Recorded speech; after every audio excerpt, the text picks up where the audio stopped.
Well, we're going to talk a little bit about some different short row methods that you can use on your sock set cowl with the short row waves. If you see, this is my little friend Stitch. She's gonna stay with us. See why she's called Stitch? Isn't that cute?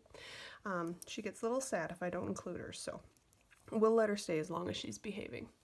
So I have knit 9 stitches in and I'm ready to do my wrap and turn in the pattern. We're pretending that this is a long section, but we're just going to show you one little wave section here of the pattern. So the basic wrap and turn instructions, you would bring your yarn forward and slide this stitch over to your right needle, then pull your yarn back and put that stitch back on the left needle. When you turn your work then you need to bring your yarn to the back so that you're ready to start knitting again, and that stitch that you just wrapped is now hanging out over here on the right side needle, so you don't count it when you're counting your stitches in your pattern. And then you'll knit back the right number of stitches. There's 3, 4, 5, 6, and I'm ready for another wrap and turn. So again, yarn to the front, slip the stitch to the right needle, slip it back to the left while the yarn is in the back, and then when you turn your work, you're going to bring that yarn to the back again, and then your stitch is already on your right needle. And when you start counting for the pattern, you are not including this stitch. It's part of your wrap and turn. And then when you come back to it, you do need to do something. So here is that stitch that you had just wrapped. When you return to any of your wrapped stitches, you will need to pick up, we call it the wrap, that yarn that goes around the stitch. You want to pick that up and put it back on the needle, and then you're going to go in through it and the stitch as if you're doing a slip slip knit, and just knit those two together, and then it falls off. It's going to create a really nice, I have split my yarn somehow, but that's okay, it's still going to work. It's going to create a really nice join. So I'm going to knit the next stitch over per the pattern, and now I'm ready for another wrap and turn, bringing my yarn to the front, sliding it off, putting it back on, turning my work, and bringing that yarn back through the needle so that I'm ready to knit again. This stitch doesn't count. I start counting on the next knit. Here's 1, 2, 3, 4, 5, 6, and then this will be the next stitch that I wrap and turn. And I kind of have it, I don't really need to, I just go by sight at this point because I've done this pattern a few times here now. And basically you're going to have your wrap stitch and then an unwrap stitch, and then a wrap stitch and an unwrap stitch, and it'll be that way all the way across if you're doing it correctly. As I come back, of course, that's when I need to take care of my wrap stitch on the way past. So I'm picking up that leg, putting it on my needle, knitting it and the stitch together, knit the next stitch, and wrap the next stitch.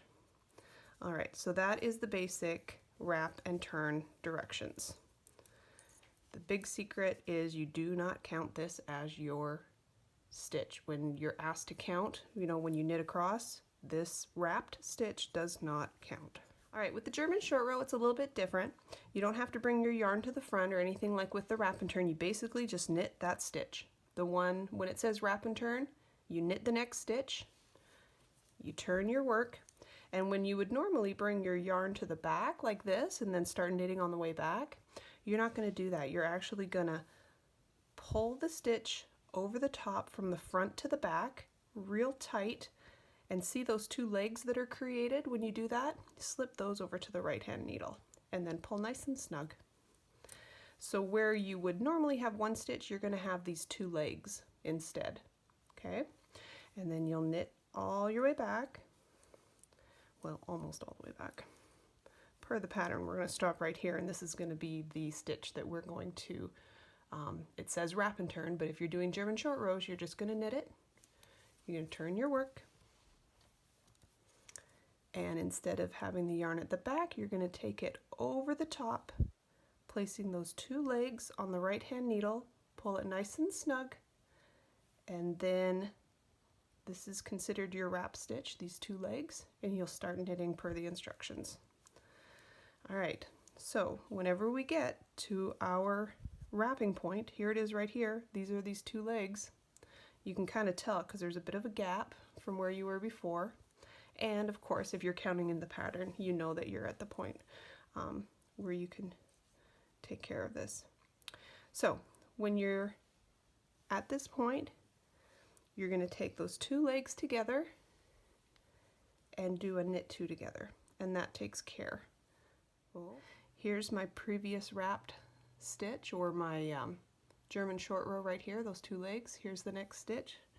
So I'm just going to turn, because I was supposed to wrap and turn this last stitch, but you just knit it if you're doing the German short row. Pull it over the top, pull it snug, there's your 2 legs, and back you go.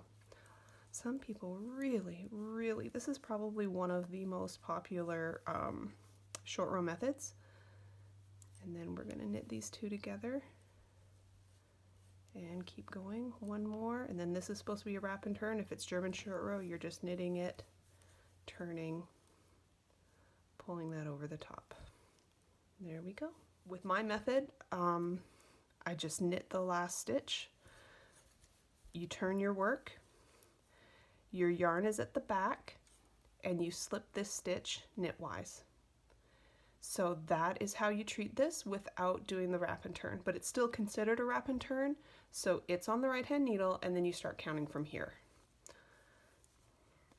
All right, I'm going to come back to the German short row and we'll do its treatment, which is just knit 2 together under those 2 legs. You're actually just knitting 1, like you're not combining any stitches, you're not doing a decrease, but you're just going as if you're doing a knit 2 together under those 2 legs.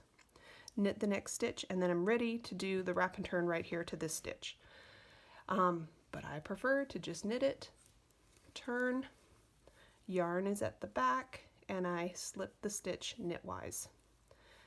And then I head back. When you come back to it in this method, here it is right here, it's very pronounced, even more pronounced I think than with the German short rows. There's quite a gap, but we take care of that by taking the front leg of that stitch. See how the stitch goes up the back, down the front, and here's the front leg of it right here. I am going to go under it and place it on the needle, and then do as if to do a slip slip knit those 2 together, and there it's nice and neat and it's hidden. So there's 3 methods that you can do. Maybe do some swatches, kind of like I've done here. Here we're going to knit, turn, yarns at the back, slip as if to knit, and then start counting on the way back.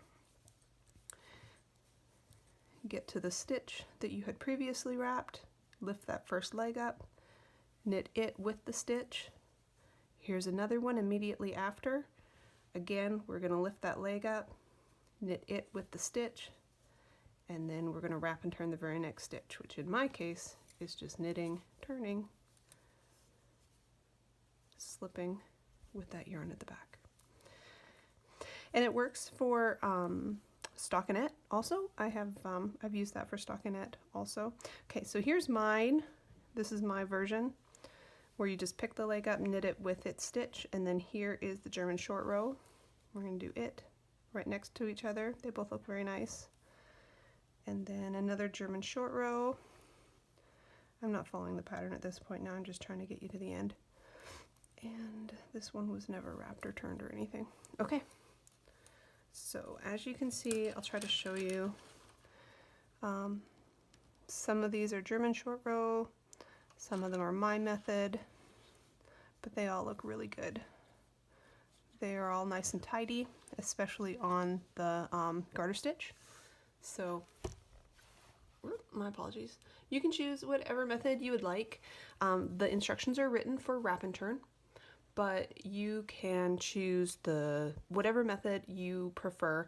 The only difference is that sometimes for counting reasons, you just have to remember that the stitch that was either wrap and turned or pulled over the top or in my method, just turned, it doesn't count when you're returning on the way back. It always, your row always starts with that turned stitch or that wrap stitch on the right hand needle already.